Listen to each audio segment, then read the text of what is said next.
Hi, everybody. Welcome. Who do we see here? Hi, Helene. Hi, Todd.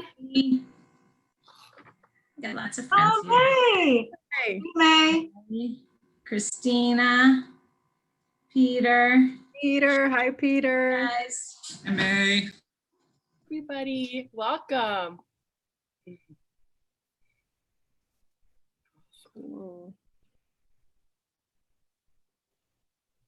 Hey, Fran. Thanks for joining us again.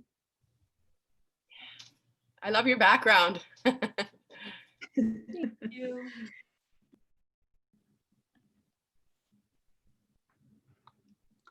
All right. This Awesome. is great. I see Shauna and Seth from AS220.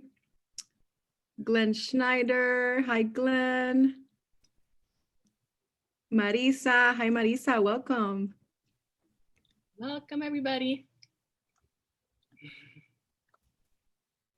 What a great turnout on this stormy, ambient afternoon.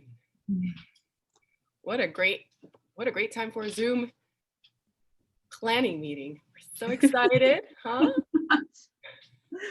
Everyone has their hot cup of tea, I hope. Ready with their best ideas. Exciting.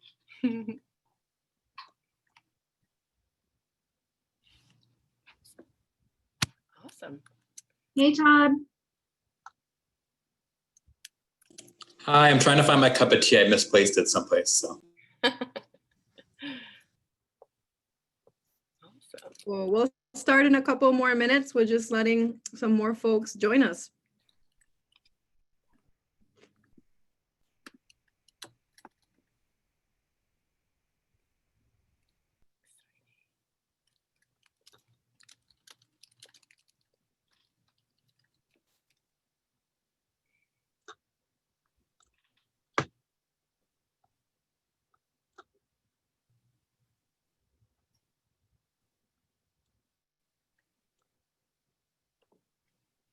Looking in the waiting room. Should we get like 2 more minutes or should we get started? Tracy, I'm looking at you. I'd say we get started. Why not?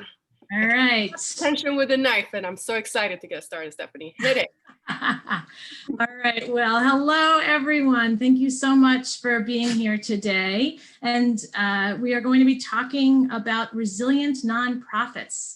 This is our last cultural planning studio, and I know many of you have joined us for the past 6, and I want to thank you for your interest and diligence and willingness to participate in this cultural planning process. My name is Stephanie Fortunato, and I'm the director of the Department of Art, Culture, and Tourism. Up front, I want to give a shout out to the ACT team, Deputy Director Lizzie Arujo, who can't be here to join us today, but we have other members of our team here, including Cultural Affairs Manager Gina Rodriguez-Drix, who's also the project manager for the Creative Providence Cultural Plan, Special Projects Manager Micah Salkind, and Turnaround Arts Director Lael Tucker. I also want to acknowledge our amazing artist facilitation team, Shay Rivera Rios and Tracy Johnson, who are with us today, as well as MJ Robinson, and Zoom production manager, Janaea Kizzy, who has been the amazing technical support for these cultural planning studios. Thank you. Our sector alchemist for this planning session is Nancy Walensky of the Grantmakers Council for the Arts, and she has been a major supporter of the nonprofit sector and will share her findings on the current conditions later this afternoon. We are also joined by 2 incredible guest speakers today. We will hear first from Regina Smith, Managing Director from the Kresge Foundation, where she has been working to advance the deliberate integration of arts and culture into community development through creative placemaking. She leads efforts to identify prospects for national funding opportunities and partner in the fields of arts and culture. We'll also hear from Deetra Edwards, co-founder and director of Sistafire, who brings over 20 years of experience working on racial and economic justice issues. Throughout her career, the theme that runs through all of her work is making connections between people, their values and vision, and the change they want to bring about. Because of this, she believes in a people-centered approach to changing structural conditions and building power. Whoops, could everyone put it on mute if you are not speaking? Thank you. In addition to her work with Sister Fire, Rhode Island, Dietra provides support to grassroots organizations, alliances, and movement support organizations through strategy development, capacity building, training, and technical assistance. And we're very glad to have both Regina and Dietra here with us today. Thank you so much. So today is part of the Creative Providence planning process. Some of you may remember the first cultural plans process that our department led over 10 years ago and released in 2009. And some of you actually may have been at that first nonprofit resiliency studio in which days before the housing crisis broke. And really we started the great financial recession of 2008, 2009. That conversation I always characterize as a bit of group therapy for the nonprofit leaders who came together to begin to develop strategies about how we might recover from that crisis. And yet we find ourselves again facing another significant moment in our history as a community and as a nation. The nonprofit cultural sector is so important to our cultural life and our social life. It is the source of so many jobs and economic prosperity, but more than that, nonprofit organizations provide education, provide a sense of place and a network for so many artists and young people in our community. Today's cultural planning studio will begin to develop strategies and ideas about how creative nonprofits can be more resilient. These ideas will become the start of initiatives, investments, partnerships, and collaborations that form this section of Providence's next cultural plan. Of course, in this moment, today's conversation will likely be shaped by the immediate impacts of COVID and on operations. However, the cultural plan has a 10-year outlook, and we hope that today's session will inspire thinking about the longer-term challenges that are needed within the cultural sector and the changes that are necessary to address systemic racism and the other urgent challenges threatening our community's resiliency. Nancy Walensky from the Grantmakers Council of Rhode Island is our conversation host today, and she'll really bring a bird's eye view to these discussions. Grantmakers Council has been leading local conversations with nonprofits about the state of the field and the impacts of COVID, as well as possibilities that are emerging for the nonprofit sector. Possibilities which she is calling the new better, which I just love. Over the past 18 months, racial equity has been the focus for the Grantmaker Council's work with funders and service providers. And in June, many organizations issued statements of solidarity with the Black Lives Matter movement. So today's session will also be a way for us to begin to identify measurable sector-wide action steps to address racial equity and to begin to develop the resources and tools that are needed to address systemic racism in practice. Excuse me. We will also consider how we can find a path forward to financial resiliency. And I know that many surveys capture the impact of COVID on operations that were interrupted and revenue streams that have disappeared.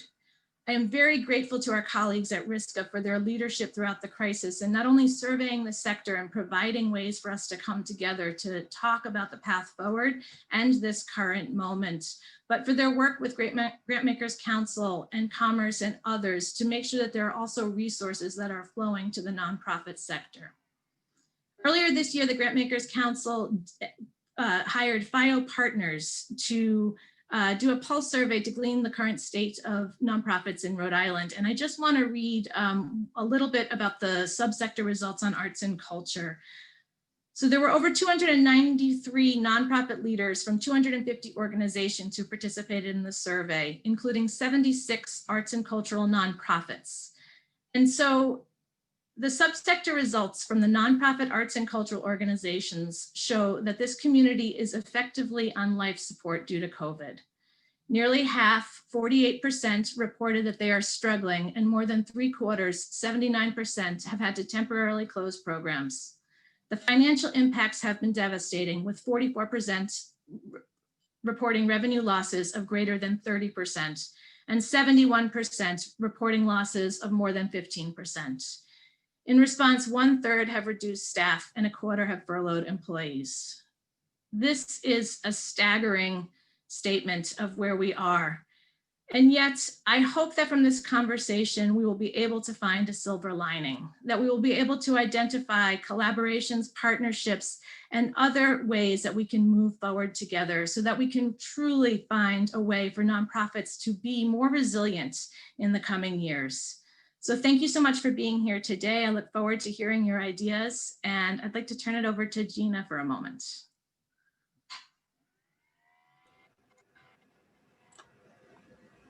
Hi, everybody. Thank you, Stephanie. Next up, we have a land acknowledgement from Narragansett artist Lindsay Montanari. Lindsay Montanari is a cultural educator, singer, and storyteller. Her passion for education shines through within her artwork. She is a Narragansett artist whose focus is on being an authentic Indigenous person in the 21st century. She has participated in art shows throughout Southern New England with art that pushes against stereotypes of what it means to be an Indigenous artist. She is a current student at College Unbound, pursuing a degree in organizational leadership and change, and has aspirations to empower her local Indigenous community through her artwork. Lindsay was also our inaugural artist in residence. She and Anna Snyder had a residency in City Archives a year ago. Before we click over to her video, we do want to share, and most folks in the community do know, that Lindsay was in a pretty horrific car accident recently. She is recovering, but we wanted to share the GoFundMe here in the chat. Thank you, Tracy, so that if anyone feels compelled to support Lindsay right now, you can go ahead and click on that, and please do if you can. Thank you.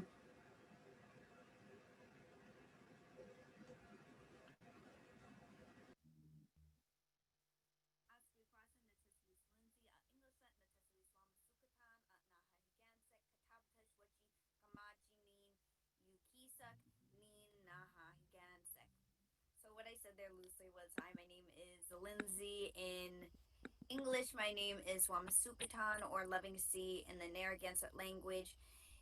Thank you for having me today, and I am a member of the Narragansett tribe. So today I am going to be giving a prayer, I am going to give a land acknowledgement, and then I am going to sing a song in the Narragansett language to hopefully frame our mindset going into the meeting and to acknowledge the Narragansett people. Katabatash namanatuman. Katabatash kakistiyu ninawag. Katabatash wachi kakistiyu papusawa kakachi. Katabatash wachi wami. Katabatash wachi nukasaki. Katabatash namanatuman. Nuwachi kakistiyu ninawag. Ginawan akistiyu wamanitank. So what I said there loosely was, thank you, Creator, thank you for making the people, thank you for making the young and the old, thank you for giving us Mother Earth. Thank you, because you created the people, we can create love. Today I was asked to give a land acknowledgement. We meet here today on Narragansett land, but as a Narragansett tribal member myself, I always find it interesting, this concept of a land acknowledgement. Today, a land acknowledgement has become something important. It is important because at one time, all of Rhode Island was Narragansett land. All of the United States was Indigenous land. Often in these moments, we are asked to acknowledge a specific small location. During these times, people ask about the significance or the sacredness of these small, specific plots of land. My answer to those questions? Land is sacred. Land has and is being stripped from Indigenous people. These land acknowledgements are so that we do not forget. The Indigenous people here in the United States faced genocide. A genocide that was so strong, so powerful, that we have to remind ourselves that this land did not always belong to the United States. I find it funny, this concept of land acknowledgement, though, because my people did not believe in land ownership. When we speak about this land that was home to the Narragansetts, when we speak about this land that was home to the Indigenous people of this continent, we take it for granted. We can go to sleep without fear of our villages being burned to the ground, that we won't be forcibly stripped from our homes, and that our children will not be taken against our will. Yes, here in Rhode Island, our indigenous people face that too. Not just those out west. Here in Rhode Island, Narragansett people were displaced as far as Wisconsin and Bermuda. Roger Williams claimed he bought our land not with money, but with love. How could he buy land from people who did not believe land could be bought? I ask us not only to acknowledge, but to remember. We are still here. Against it all, we are still surviving. Remember us. We remember. Although we have been forced to assimilate, we remember the ways of our ancestors. We still live here. Though often we are not seen, our children still face oppressions at their schools. We face job inequity and systematic racism. Yet we move forward, each day taking another step. My people always talk about making a difference for the next 7 generations. This means that long after we are on this earth, the impact we make is still having an effect. When we keep this mindset in mind, it reminds us that all of our actions can make a difference, negative or positive. As we move forward with this meeting today, I want us to keep that idea in mind, making a difference for the next 7 generations. Although this is just a 10-year plan, the repercussions of it will have a ripple effect. How can we be inclusive of all people? How can we be inclusive of the Narragansett people, the original people of this land, who are still here living on this land today, many of them right here in Providence? How can we make a difference for the next 7 generations to come? Remember us. Finally, I am going to end with a song that I wrote myself, and I think that it should really, hopefully it will frame the mindset we'll have going into this meeting. It translates to, I wish you love, I wish you peace, and I wish you happiness. Na tuyantam gin wamani tong, na tuyantam gin wamani tong, na tuyantam gin wamani tong, wamani tong, wamani tong. Na tuyantam gin nakine, na tuyantam gin nakine, na tuyantam gin akine, akine, akine, akine. Na tuyantam gin wuniu, na tuyantam gin wuniu, na tuyantam gin wuniu, waniu, waniu, waniu. So Katavatash, thank you guys so much for having me.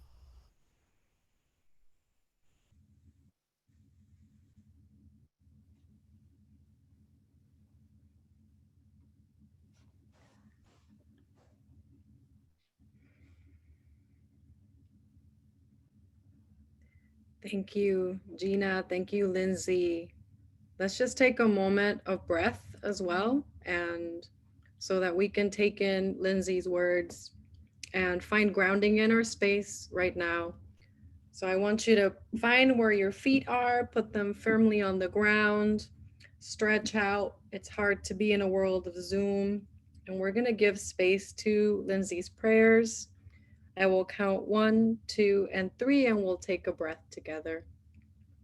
Again, stretch out, feel the ground on your feet, wherever you are, feel your body, and 1, 2, and 3, take a breath, take it in,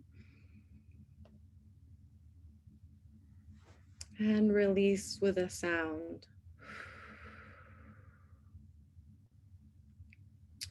Lindsay's words are so important and so resonate in this moment after we've come out of a celebration of thanks that has been a narrative that we've inherited in this country, that now we're called to really unearth the truths of the history and recognize how the history of this country has impacted our community members and neighbors. So thank you, Lindsay, so much for your voice. Sending power and prayer to Lindsay for a safe recovery. And we've just shared, thank you, Tracy, for sharing the link to the GoFundMe. Please support Lindsay. It's an amazing and important time to step up for each other and our community members. So it's much appreciated. All right, so I'm gonna run through really quick the agenda so we can get to the conversation today, which is gonna be a really exciting and moment to nerd out on all the things that we're so passionate about, right? Resilient nonprofits, the arts sector. So let me share with you my screen really quick so I can share with you the agenda and know what you're in for today. So we already had, thank you, Stephanie, for your words. Also, thank you to Stephanie, to Gina, and to Lindsay. So after this overview of the agenda, we're gonna jump into the opening vision statement about the sector, resilient nonprofits, by our very own Tracy Johnson LaBoy. And then we'll hear from our amazing guest speakers. First up, Regina Smith from the Kresge Foundation, then our very own Deetra Edwards from Sistafire. We're so excited to have these brilliant two speakers really set the tone for what will be a really robust conversation about where our nonprofit sector is today. Then we'll have some space for a quick Q&A that will be led by Tracy. And we'll have a 5-minute break to stretch out, refill coffee or tea, and just just feel your body so you can jump back in with us. After that, we'll hear from Nancy Wolanski, and she will share the findings of GCRI, some of the work that has been already happening with conversations of nonprofit arts leaders in the state. And after that, we'll break out into groups and really dig deep to hear your perspective so you can share in your ideas, your thoughts, the challenges that have come up for you as nonprofit art leaders in the past few years, so that can inform the cultural plan as we move forward. And then we'll come back from the groups, share some reflections together, some highlights of the knowledge that we're building together. And then finally, we'll close with next steps from arts, culture, and tourism. Does that sound good to you all? Yeah, yeah. So hard to be in Zoom and not make noise. All right, thank you, awesome. So with that said, I'll pass it off to Tracy Johnson LaBoy. Take it away. Thank you so much, Shay. Welcome everybody. Super excited to get you guys all sharing out about this important topic. We're talking about resilient nonprofits this afternoon. And I was just thinking of the definition of resilience and what it really means. And it really just means to be strong, flexible, and able to adapt in times of change, right? And boy, are we in the middle of some of that right now. But to be honest, nonprofits have always had to pivot and redirect and grow throughout time as a result of changing dynamics. So I was going to want to invite you guys to walk through a very short visualization if you wanted to join me by closing your eyes as we explore some of the ways that nonprofits have changed in the past and until today. So if we all close our eyes for a second, we're a closed eyes appreciating arts facilitation little group here. So I'm going to say, take a deep breath and just think about the first time you either worked for a nonprofit, started interacting with a nonprofit in any significant way, whether or not you were an intern or you joined a board or you were a community member interacting with a specifically arts or cultural nonprofit. 10 years ago, what do you see that they were doing in the community that was making a huge difference? What made you passionate about interacting with these organizations to begin with? Just think back at that for a second. And then, of course, you might not have come straight into a director position or a leadership position sometimes. You might have just been looking at a nonprofit you really like from the outside. 10 years ago, what did you think they could have done better or bigger? What were some changes we needed from nonprofits 10 years ago? All right, and so now you're here. You've went from intern to, you know, you're the program director now, or perhaps you are now a cultural creator in the community, and you're interacting with these arts and cultural nonprofits here in 2020. We all know the challenges that we're facing together, but there are still places that we also recognize we need nonprofits to change in order to be resilient. What are some of those changes? What are some of the big ideas that you would bring to a nonprofit as an outsider? Say, you know what? I feel we could do this together. And then 10 years from now, because remember, this plan will be active for the next 10 years. So when we think of the resiliency of nonprofits, what do we need in 10 years as a sector to really withstand the times, to change and to pivot with the times? If you have words that come to mind in either of these scenarios, either jot them down or share them in the chat. I'll be creating a word cloud with those words. But I want to remind you of some themes that you might think about. For example, 10 years ago, nonprofits were probably just started to get nudged about collaborative work. And now today, you can't get a grant without having at least a couple of collaborators, right? So as we move forward in this cultural planning process, whether or not you're working for a nonprofit or a cultural institution right now, I want you to bring your own personal observations, your own personal suggestions, and your own personal requirements. What do you need to see in the nonprofits that you're working with, interacting with, as we move into the future? And so again, I love taking a peek at the chat and having a bunch of words in there. So if you want to take a minute and just type out a couple keywords that come to mind from the past, from the present, from the future, and then we'll be returning to you during the breakout group sessions to really get into the nitty-gritty of what you personally see the future of nonprofits being. And it's an important conversation. I really appreciate you joining us with your most vulnerable self, your most frank self, to really inform this awesome document that we will be referencing for the next 10 years. And with that, I am going to introduce you to the next couple of speakers. I'm really excited to hear from Regina Smith from Kresge and Dietra Edward from Sister Fire.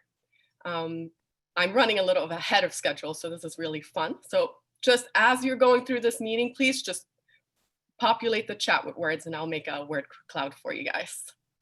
Maybe we'll move in a little sooner here so we have more of a Q&A after these guys and we have some extra time for that. How do you feel, Regina? Does that sound good to you? It sounds fine to me. Awesome.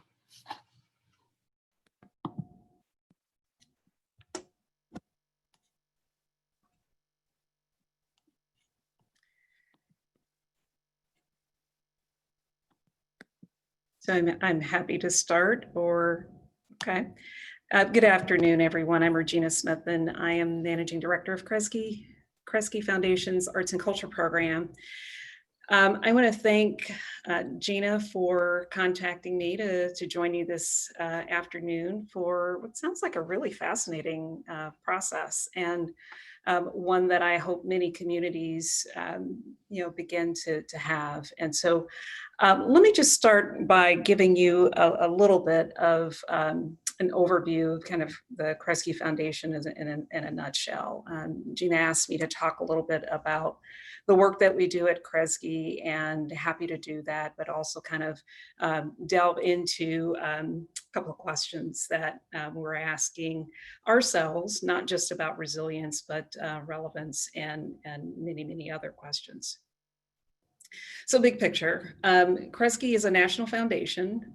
We are based and headquartered on the unceded land of the Potawatomi and Mississauga people, known today as Metro Detroit. Our mission is to expand opportunities for people with low incomes in cities. We've actually been working on this particular mission and framework for the better part of a decade. It's essentially a community development frame. There are 5 national programs and a social investment practice. So low interest loans predominantly for community development, financial institutions and others, but and we also have 2 place-based practices. So obviously with Metro Detroit being our home base, Detroit is a primary emphasis of the foundation. Within the work that we do at the foundation, we understand that our mission requires taking the long view with methods that are cross-sectoral and holistic, because people don't live their lives in silos, and our programs and the work that we try to support are not siloed. So each program and practice seeks to address systems, policies, practices, and really upstream solutions in our respective fields to meet the mission of the foundation. And when I say upstream solutions, think about from our health programs perspective, we don't focus on downstream of healthcare, we focus on the social determinants of health. Again, so that's an example of an upstream solution. So food as a form of both cultural and creative, not just practice, but also food as a solution to health and well-being in communities. So in doing our work though, we also have to understand that no one foundation, no one program can solve or do everything. So we have to work, and we do work across programs and in collaboration with other foundations. So that again goes back to the cross-sector work and cross-sector nature and holistic nature of the work that we do. I'm going to pivot a little bit to the work that we do on the arts and culture program. And I can only assume that folks have started to check out our website or maybe have checked it out in the past. But the way that I would characterize Kresge's arts and culture program, it really is a non-traditional arts and culture program. We work at the intersection of arts and community development. Again, I mentioned that the overarching frame for the foundation is that of community development focused on expanding opportunities in cities for people, particularly those with low incomes. And so the work at the intersection of arts and community development today is known as creative placemaking, creative placekeeping. But our work in particular seeks to position culture and creativity as drivers of more just communities. And so the framing of racial justice is front and center. We've anchored this strategy on the belief, fundamentally, that the magnitude of generational disinvestment in our communities requires creative solutions that challenge and transform systems of deliberate exclusion. Moreover, this framing requires that we move beyond kind of the status quo of arts for art's sake, but it also suggests that we have to move beyond kind of our biases as funders and to not perpetuate inequities in the field. So we don't focus specifically on arts and cultural organizations or stabilizing and strengthening arts and cultural organizations. We put people in their communities first and really begin to widen the aperture of our understanding of how creativity advances community and resident well-being. To ground our strategy, we continue to focus on being proximate to the issues in place and to explicitly building the civic, the cultural, and even the political power of those who are most impacted. So again, it's not a silo and not a silo. We actually see our strategy with dotted lines around it. It's really more of a frame that allows us to be more agile and to work across sectors, to work across the foundation, to encourage learning and for partnership. Last year specifically, over half of our grant portfolio, those that are funded through the Arts and Culture Program, or in partnership with other teams within the Kresge Foundation. Again, we don't live our lives in silos. And so again, the solutions and the initiatives that we implement and execute try to address many facets of community life. What we're learning and what we have learned is that particularly the work that we've been doing and the work that we've been investing and supporting helps to increase social cohesion.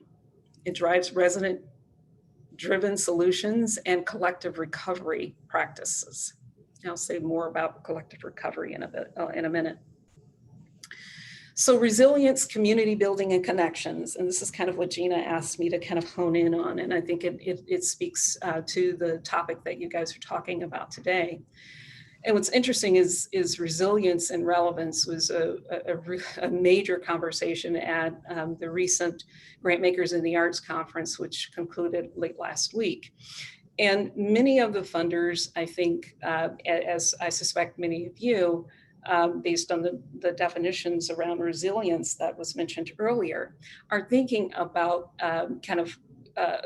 not just the definition of resilience and that ability to recover, but more importantly, the ability to adjust easily.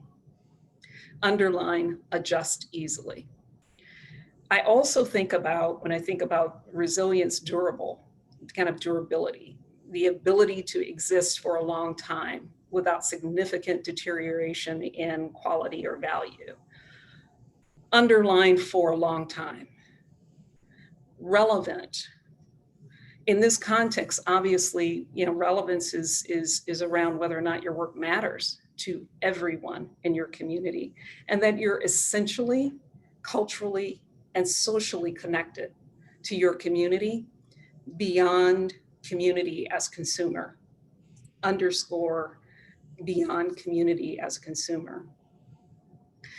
The notion of adaptability is really around flexibility and being agile and flexible in an environment, in a changing environment. And we are certainly in that now. And actually, many of us suspect that we will be in this mode of change through the better part of next year. But the final thing that I actually want to talk about when I think about resilience and community building and connections is will, or willful. And really that brings me to the word intentions.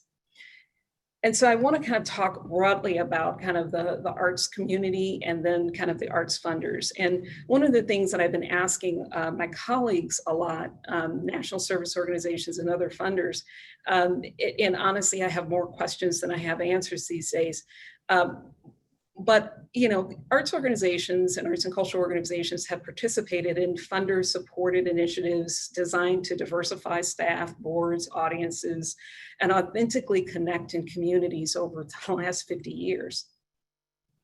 And I say the last 50 years because there's an article, a Time magazine article from June of 1969 that I often go back to that talks about the symphony orchestras and the trouble within symphony orchestras. And a lot of that was around, many of the topics that we're talking about and are present today around the challenges around budgets, the challenges around audiences.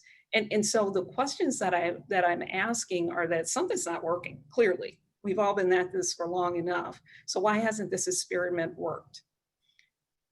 And then you follow that with the murder of George Floyd and really beginning to think about the shock waves that I think, following the public pronouncements of solidarity with the movement for Black Lives and how arts and cultural leaders at boards and their organizations are finding themselves under extreme scrutiny. Actually, we're all finding ourselves under extreme scrutiny, public scrutiny for internal and external practices that are deemed biased and unjust.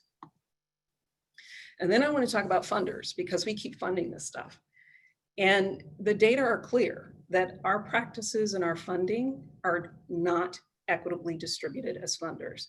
And so we're complicit in maintaining the status quo and not investing in the real stickiness for change. And so obviously we have work to do in terms of examining and re-examining our own grant making practices and policies to balance support within the ecosystem so that we are supporting the full spectrum of diverse artists and arts groups and arts activities.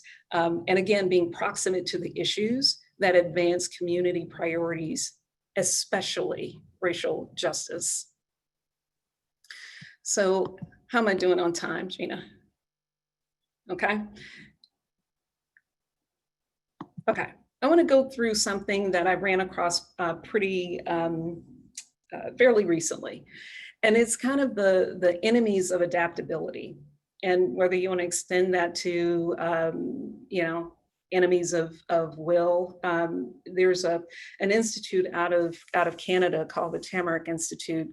There's a fairly recent blog. It was last year, but it struck me when I ran across it again, when they talk about, the 12 elements which challenge adaptable approaches. And I'm just going to quickly tick them off.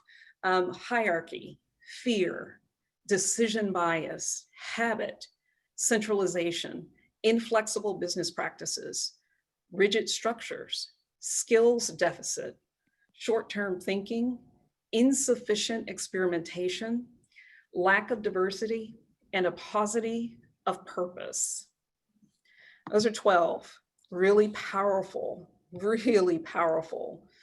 And I don't know about you all, but when I hold a mirror up, even to the Kresge Foundation and even to my own program, I have a better understanding of why previous efforts have not gained traction or failed. The question is, the question for me right now is, given what we think we know about community change, how can we fail forward?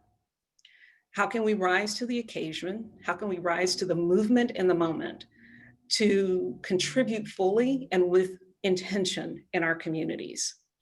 Not from our silos, but as a sector in support of residents in our communities. So here's the opportunity. Social distancing during the pandemic has clearly illuminated the significance of connecting with others for social and emotional well-being, and how vital it is to building and sustaining community. I mean, we're all reeling from the absence of fellowship and social connections, and exactly the kinds of social supports when we say at Kresge's Arts and Culture program, and we describe them as the preconditions for equitable long-term change. There's social cohesion, resident agency, collective efficacy, and narrative change. But it is really through those interpersonal connections that the social fabric improves, that residents, their ability to pursue collective action increases. I mean, we've seen it. I mean, it was on full display this summer. And there's still a lot to do. Honestly, I think the arts and creative placemaking fields more broadly will be called upon to creatively contribute to the repair of the social connections and ease the trauma and the anxieties associated with the pandemic and racial justice, and design paths forward. Two last things. This again is long-term work. Intentional means starting at home, inside your own organizations, inside of our organization, to resist the impulse to leap to solutions without addressing the root causes of the problems. We will not rise to the occasion using short-term approaches, antiquated assumptions, or siloed practices. And I can only say that as a creative sector, I really hope that we rise to the occasion. Thank you.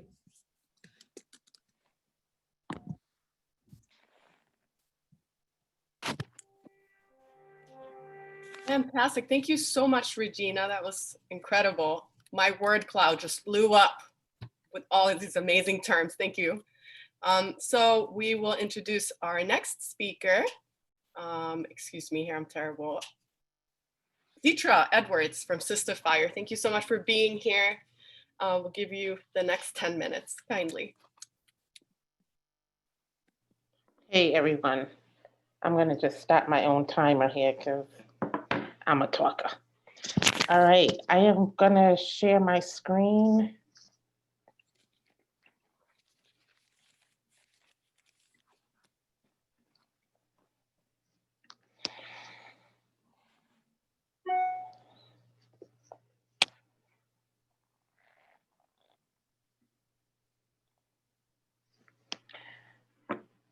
I first want to say that I'm a co-founder of Sister Fire. I started Sister Fire with Chinrabi Prong, who Chinrabi and I had been in movement work together for a really long time. And before I came back home to make a decision to live here, we had been working on some things nationally. And then when I did come home, after the passing of my mom, Chinrabi and I started having conversations at my kitchen table, and we really started to begin to think about what we felt was missing in Rhode Island, what was missing as it related to women of color, to Indigenous women, for non-binary folks here in Rhode Island. We really had to think about what did we want to see different. And so we just started with a series of conversations. But we really started because in Rhode Island, there's so little leadership of color that is acknowledged and seen, that is actually accountable to the collective community. And so as Sister Fire began, our first set of resources was from the Rhode Island Foundation. I received the fellowship from the Innovation Fellowship to start our work together. But Sister Fire is a member-based organization that is building collective power with and by women and non-binary folks of color for economic, social and economic and political transformation. Our strategies that we really try to be incredibly intentional about is about building a strong network. And for us, that means building local power. How do we make sure we're increasing our numbers, that we're building relationship, and we're collectivizing what we do? Our framing is centered around reproductive justice, which is about having the autonomy of your own body to give birth, to not to give birth, to be parents, but to live in a sustainable and healthy community. We use healing as a core thread through all of our work. And for us, culture and arts are integrated with how we practice our healing, how it grounds us who we are as folks of color. Our work is around growing our economic power and organizing for change. Here's a few of our beliefs as an organization, and I will say a few because we are, being a member-led organization, we've been around since 2017. We feel like these things are still evolving for us as an organization. Every person is worthy of dignity and respect. Those directly impacted by the issue will lead the issue. Our work is grounded in racial justice, not racial equity, but racial justice. There is a distinction, and we try to be very clear about that. Our people have a vision of change for our communities. People of color are often told what should happen inside their communities when we already know.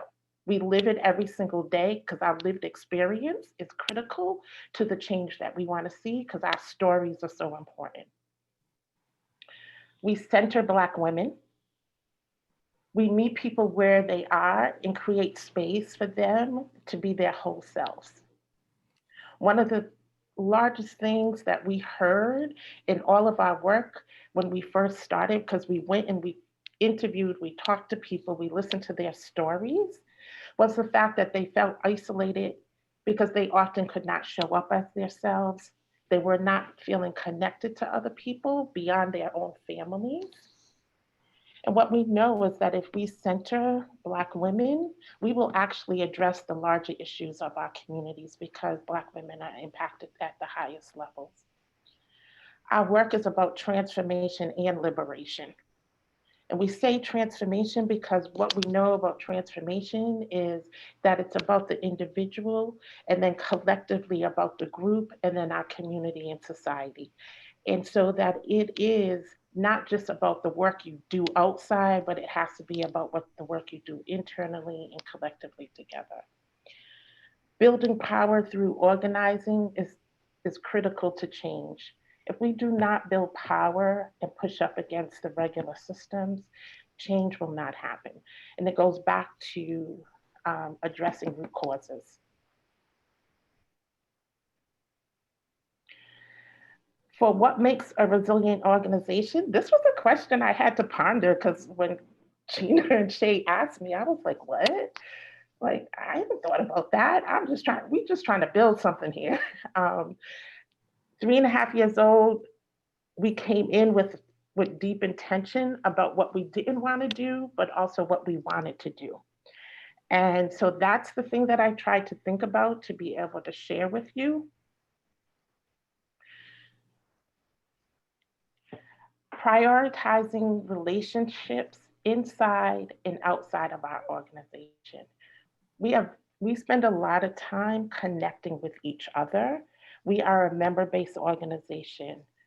We do work in small core groups of folks. We have monthly meetings that we bring together our general membership.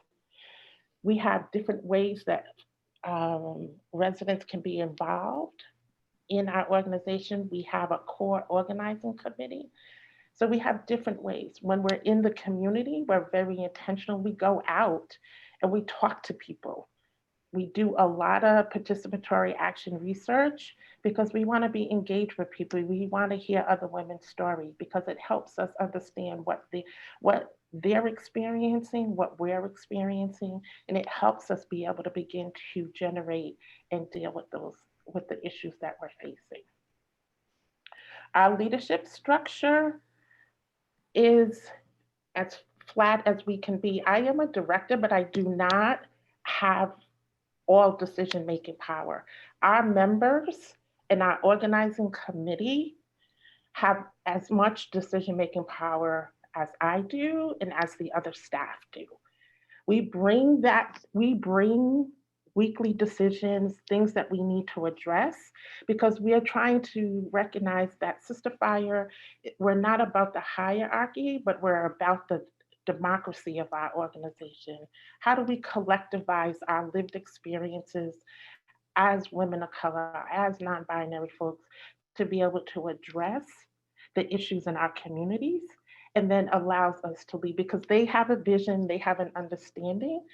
And I am one of the oldest, so I'm often, when it comes to issues around age, I have to back up and move out the way.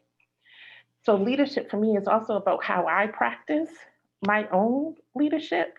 What does that look like? What does it mean for me? And I do a lot of work around investing and making sure I'm dismantling my own shit around issues around decolonizing who I am. And a lot of what white supremacy has done inside of nonprofits is created a structure in a way that actually isn't healthy for how we operate. So we have to be able to address large questions.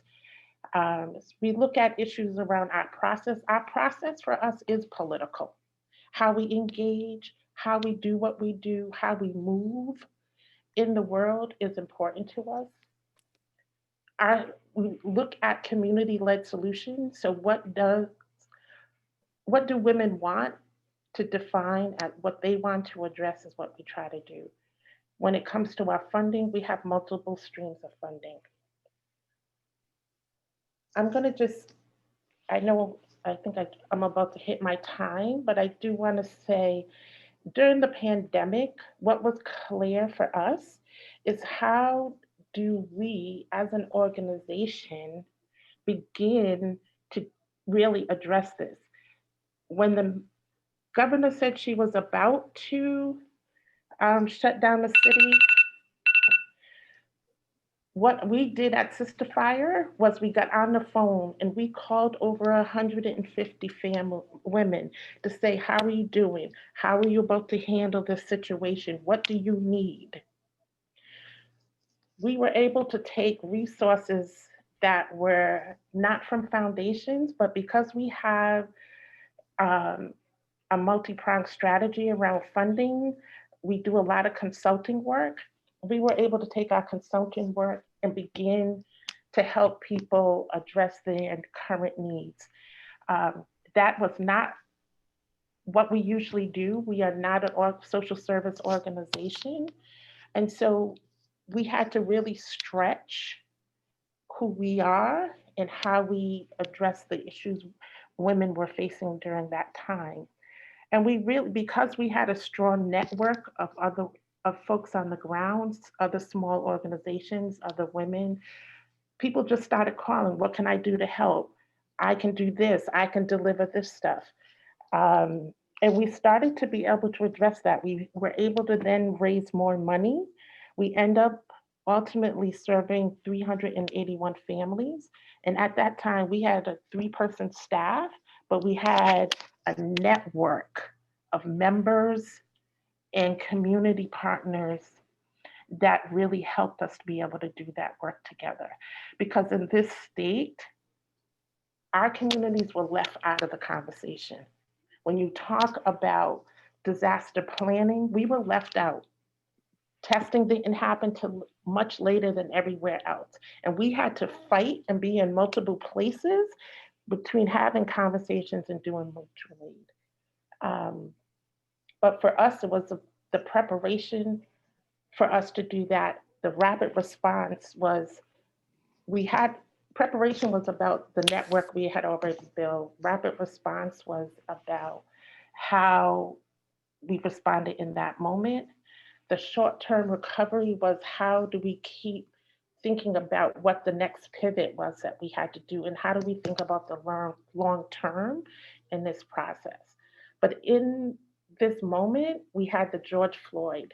And what we were clear about is the missing part of so much of this conversation was what was happening to women of color, to trans women, to non-binary folks. We were left out of that conversation. And so we hosted an event that was really organized by the community. All Sister Fire did was hold the space to help make it happen.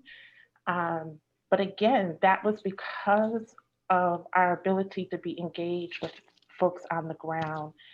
And we had a community altar process, and we called it Healing and Joy as a Form of Resistance.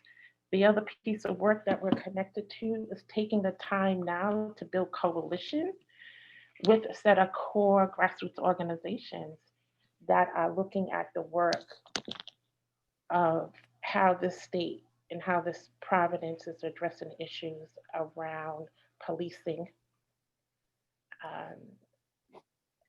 So the Road to a Just Future is the name of the coalition. And that's all I'll say, because I think I'm way over my time. Deidre, thank you so much for sharing your work with us and for the work that you do out in the community. We really appreciate you.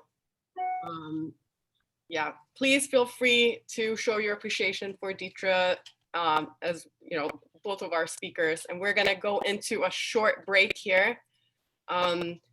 We should come back at, it's 4:02 now on my clock at least. So let's try and be back by 4:07, guys. We will have some fun music for you while you go refill your tea or water, stretch out, and I'll share the word art cloud for any of you staying put. But 4:07 right here. See you in a bit. Thank you.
Hey, Stephanie.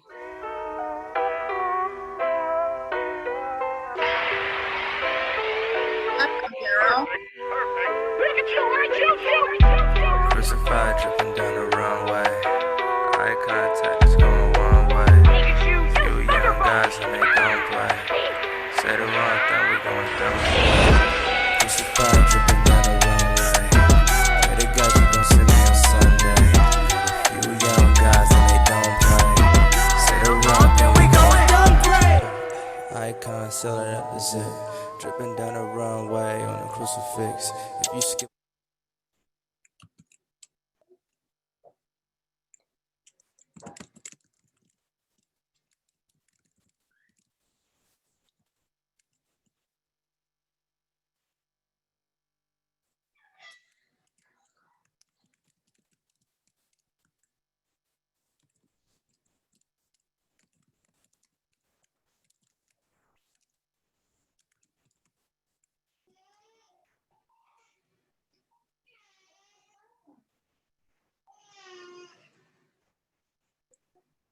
Sounds like we have some extra guests with us today. All right. It is 4:07, calling back all hands. We'll see if Nancy is available to do the next part of our evening here. Yeah. So welcome back. I am Nancy Wilansky from Grantmakers Council of Rhode Island, which I know many of you, but not all of you.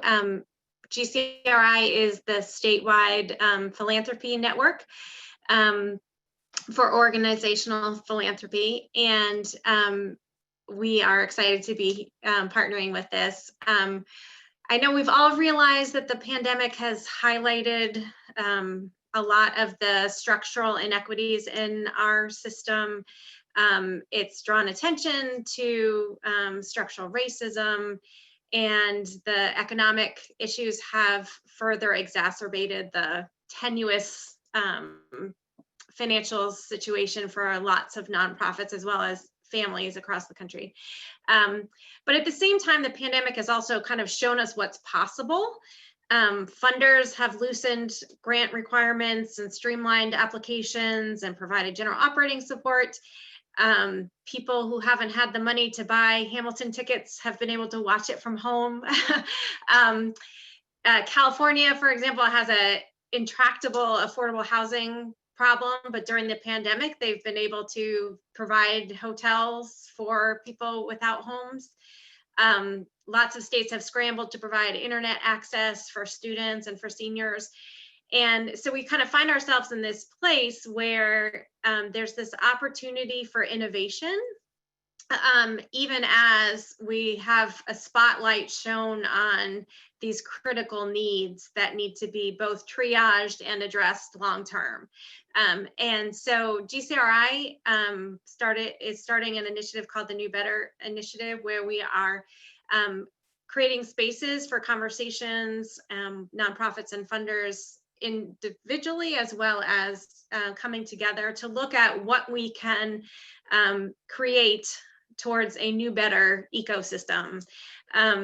Recognizing that a lot of the ways that we have done things in the past have had problems, and that we don't want to go back to some new normal, that we want to reconstruct things in a way that is more equitable, that does strengthen our communities, strengthens our nonprofits, and provides more sustainability. We're going to be going into a time in small groups where you're going to be thinking about some of those things. I just wanted to highlight a few things that to think about just to get your juices flowing. Some states now, Delaware and Mississippi, for example, are bringing together philanthropy and government to look at how they can address the digital divide in a long-term way versus just providing hotspots for short-term for kids to be able to get into distance learning. In terms of practices and programs, what things that we've seen are possible during the pandemic can be made permanent, like telehealth, general operating support, connection for homebound seniors and the disabled, creating an arts experience that all students can engage in without paying for school buses, which we know is the the main access issue for a lot of school children. In terms of values, how can we really move forward on racial equity and civic engagement that we have started to see more attention drawn to? In terms of infrastructure, in the pandemic, there have been collaborative task forces on food access and housing and rental supports and eviction prevention. What can we do long term? There have been efforts around the country, not just in the pandemic moment, but to think about, can we create a back office support organization to free up nonprofits to focus on their mission and not have to worry about HR and insurance, like CultureWorks in Philadelphia. We are trying to highlight the principles of trust-based philanthropy with the members, the funder members of GCRI. What about creating a nonprofit network or a nonprofit association? What about using technology to match nonprofits with funders?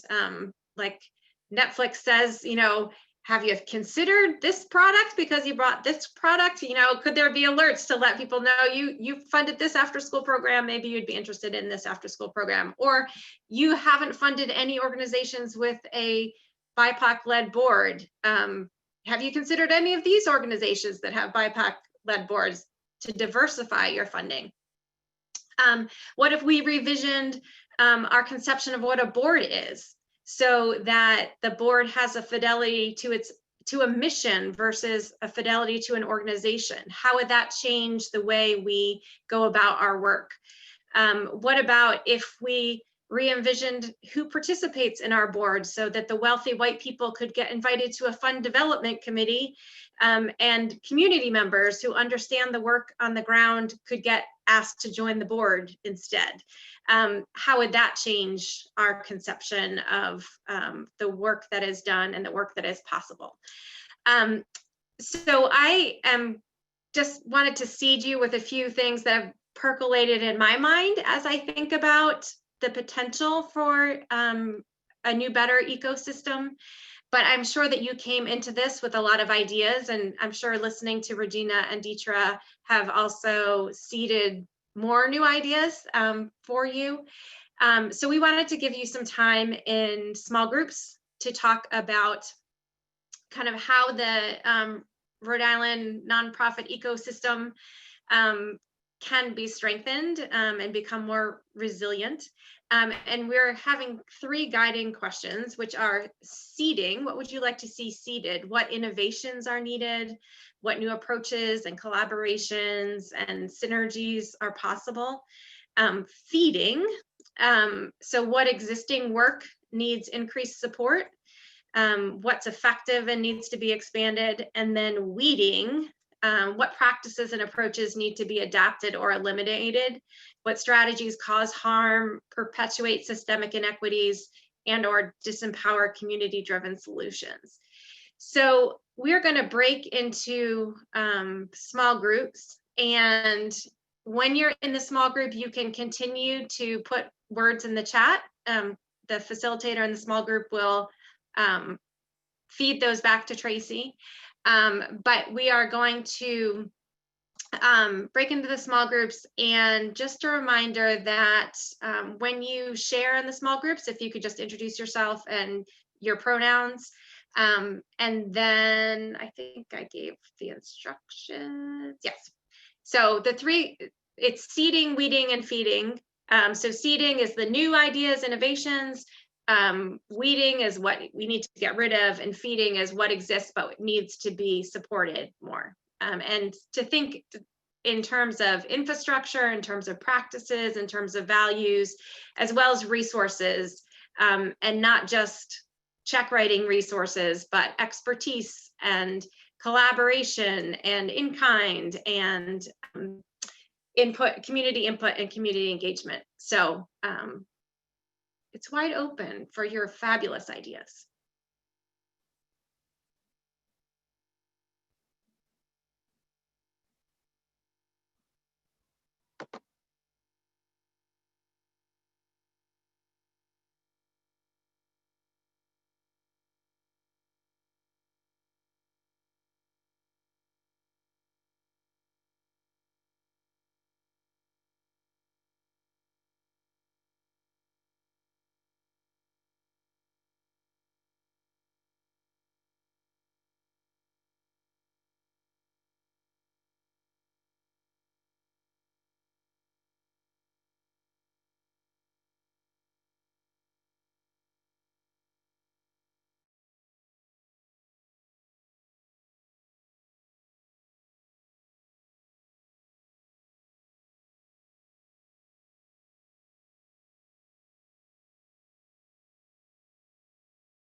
Looks like we got let out first. And it's just us so far. Let's see. Amazing. Did you have fun, Shay? Yeah, super fun. Nerding out on all the awful things about our sector and all the opportunities and ways to be better and all the things that have been happening for a long time. Mhm. How about you? Did you have fun? Oh my gosh, I had so much knowledge in the room. It was amazing. And yeah, lots of good ideas.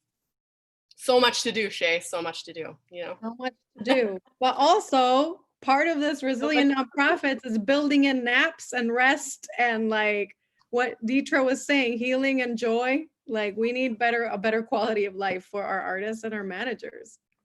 That's what Shauna was just saying as we kind of Hey, left the room. Shauna. Connected. That's awesome. So it would be great to have, do we have time for a little, yeah, we do have time to share back some reflections. So does anyone else aside from Tracy and myself, do you all want to share some of the highlights in your group or some of the things that stayed in your mind that you feel absolutely need to be highlighted again that should be on the plan to think about this new way of being for the arts sector? So anyone want to share a couple of takeaways? I can share our group's seed, feed, and weed ideas real quick. Cool. So things to seed, equitable processes within nonprofits to cultivate new leaders and transform boards. To feed, we're thinking about nurturing collaborations and having more funding opportunities that don't sort of like paternalistically force collaboration, but encourage organic collaborations to pair up. Longer grant cycles, general operating support, and centering BIPOC leaders. And for weeding, hierarchy, fear, competition, scarcity mentality, and teeny tiny grant cycles. Ooh. Those teeny tiny grant cycles. Oh, that hit me right in the heart. Yeah. Thank you, Gina. Who wants to add to that? That was really rich, really good stuff.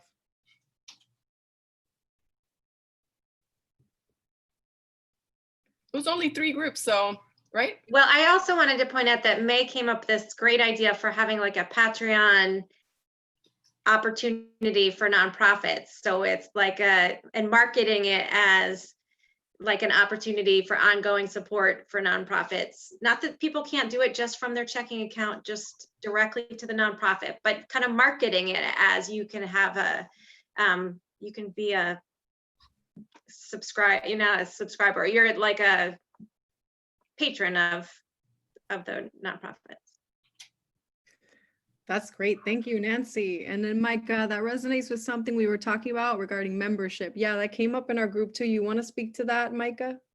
Yeah, it was something that resonated really strongly for me when Deetra was talking about the kind of lateral structure at Sistafire. But, 10 years ago, I think we all were like, the wave of the future is that we're all going to rely on earned income. And then lo and behold, earned income is really vulnerable, just like every other income stream. So what kind of membership structure, like how do we, I love the idea, May, of like the Patreon for not just an individual artist, but for like a collective of artists or a co-op or what is the CSA model that we can use to support the work. And it builds off of all the stuff that's been going on in this horrible time around mutual aid, which has been a part of communities of color and for communities that have been under duress for so long, like out of necessity, but like, let's build it out and not in an exploitative way. Yes, absolutely. Highlight on that, like not the thinking about more complex thinking around potential models and structures of being rather than just nonprofit has been something that came out. And also, Yarrow, I'm gonna keep voicing your point of having the 1% go to art. It's only for public built development. It should be extended to private development too, because we have tons of private development in this city, and a lot of that does not touch our art sector. That does not touch our communities. So thinking about that.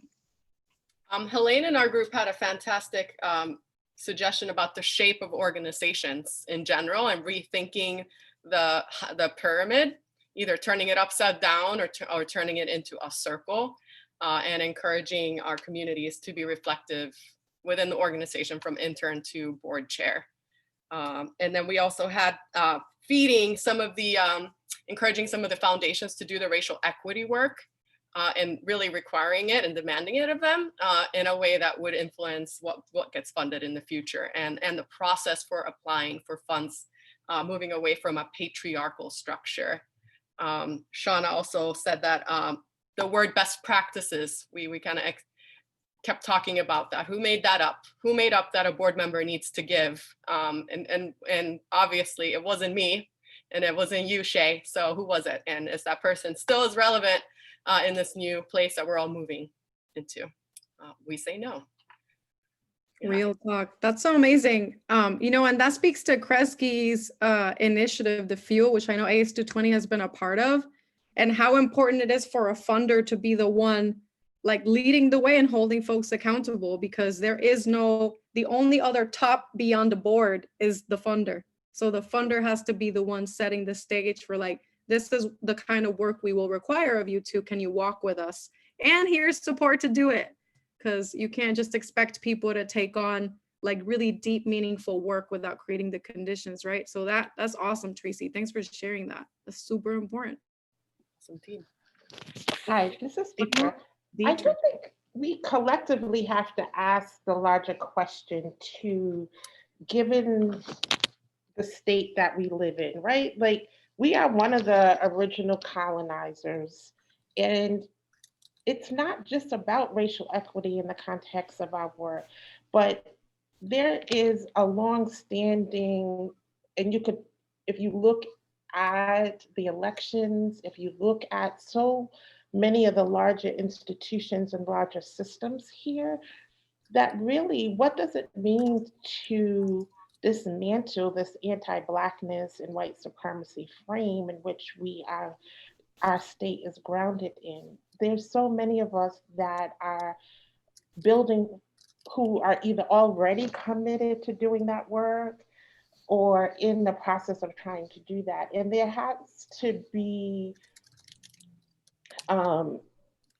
if we only think about it as individual institutions in its accountability, and it leaves out the implications of the larger systemic and systematic practice and way in which we see. You know, one of the things I said in our group was the fact that in Rhode Island, people see communities of color as broken.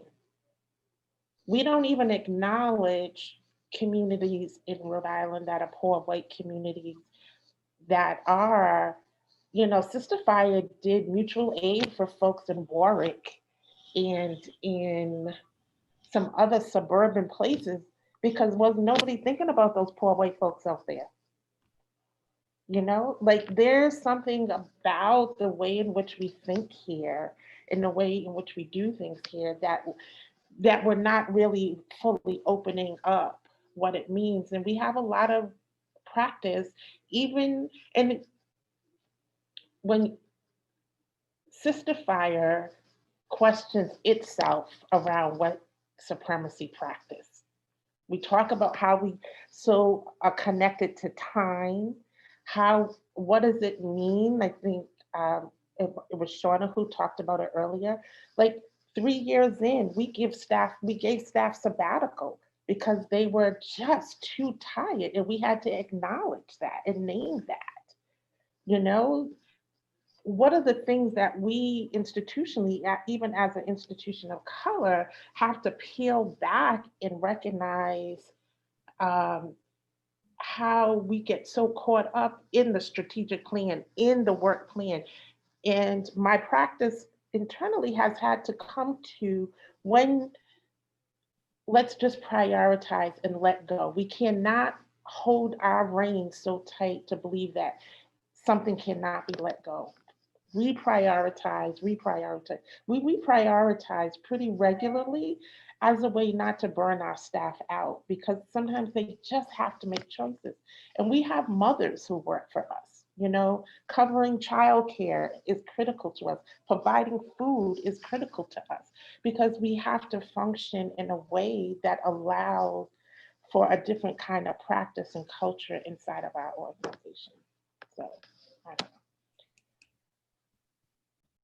Thank you, Deetra. That goes back to your point too of like centering Black women, right? And if that happens, then we can address all the points of inequity if we start there. Like that model that you shared, of course, if we start talking to mothers and what do they need to thrive in the arts sector as practitioners and have a living wage too, then we can transform this whole sector. And like, it will take courage, it will take honesty, it'll take transparency. And those are the things that we're called for right now, to really be honest, like Deetra was saying, and ask ourselves in every single little thing that we build in our organization, how is that perpetuating white supremacy? How is that preventing other people from participating? And how is that even hurting you when you practice this work in creating your own silos of like being overtaxed, being over capacity, feeling like you're the only person that can do the work? Dismantling all those things is part of the work. So I appreciate you. Thank you so much, Deetra. And it was fantastic to have you as a speaker as well. Thank you for your time and for all the work that all the members of Sister Fire do, because I feel like we can learn a lot more. So with this, we're coming to a close now. So I'm just gonna give it back to Gina so you can share with us the next steps. And yeah, we can fly free. Thank you, Shay. Thank you, Deetra. Thank you, Regina. Thank you, everybody, for participating today. It's a good start to a 10-year vision, but certainly not, all of it. This is meant to be, the cultural plan is really meant to be a living document. It's not something that our department and the sector is expected to like put on a shelf. It really is something that we revisit. Each goal and strategy that is developed through these sessions and through the subsequent focus groups and through revising drafts of the plan with you all really end up being like each little piece becomes a part of a larger work plan that gets time and energy developed to it. And as Deetra says, like things get reprioritized as conditions allow. So it's certainly not gonna end with this conversation today. So thank you all for being here. In terms of the next steps for the plan itself, this is our last studio, so big up to Tracy and Shay and MJ, who's not here with us today, but has been with us many, many times, and to Lindsay and Janaea for keeping it real and keeping it on track, and just being so solid as our artist facilitators and collaborators on this. So we don't have any more studios left, but upcoming, we do have focus groups. So we are hoping that all of you, if you are interested in kind of taking a mini planning session to your organization, to your family, to a one-on-one conversation with your mom, like whoever you think should be a part of this conversation around strengthening the creative sector for the next 10 years, and really think about it, we're setting the vision for 2030. So this is the thing that, for the student who's in college now, will hopefully help them stay here and be able to thrive here. It's for like the elder who's here now to be able to age in place well. Like this is what we're doing here, is building a vision that's going to last. So talk to all your people. It doesn't have to stay within an arts organization or like your colleagues.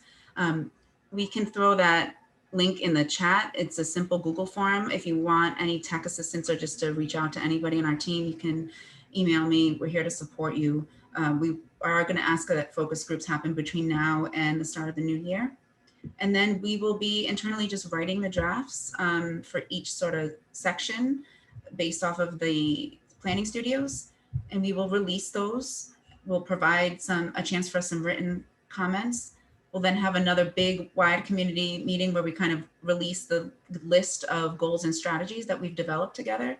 And then we'll party with when it comes out. I kept throwing it out in the universe that we were going to have a vaccine. Hopefully we'll have a vaccine. I don't know that we'll all be able to be vaccinated in time for this to come out. So this will probably be virtual, but it's going to be here around the equinox, spring equinox, and it's going to be fabulous. And we'll have a new cultural plan. So thank you all so much. I'm going to pop this focus group link. We got you. You got it in there?